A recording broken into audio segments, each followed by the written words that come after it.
தேனி மாவட்டம் கம்பம் நகரில் பொதுமக்களுக்கு விழிப்புணர்வு ஏற்படுத்தும் வகையில் நடப்போம் நலம் பெறுவோம் நடைப்பயண நிகழ்ச்சியை மாவட்ட ஆட்சித்தலைவர் சஜீவனா நடத்தினார். ஏராளமானோர் ஆர்வத்துடன் பங்கேற்று உடன் நடைப்பயிற்சி மேற்கொண்டனர். தேனி மாவட்டம் கம்பம் நகரில் உள்ள அரசு ஆரம்ப சுகாதார நிலையத்தில் நடப்போம் நலம் பெறுவோம் என்ற நடைப்பயண நிகழ்ச்சி மாவட்ட ஆட்சித்தலைவர் சஜீவனா தொடங்கினார்.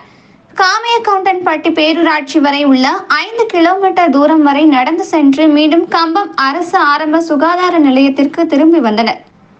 காமையக்கவுண்டன்பட்டி பேரூராட்சிக்கு வந்த மாவட்ட ஆட்சித்தலைவரை பேரூராட்சி மன்ற தலைவர் வேல்முருகன் தலைமையில் மன்ற உறுப்பினர்கள் ஆர்வத்துடன் வரவேற்றனர்.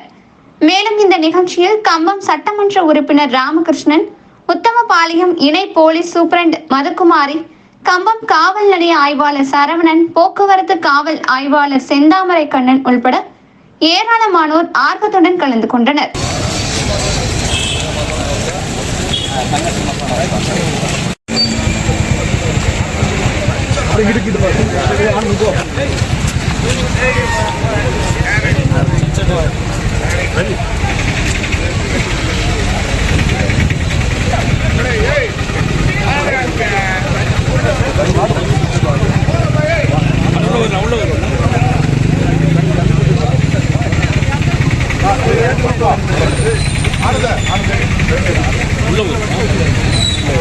வாங்க ஒரு நிமிஷம்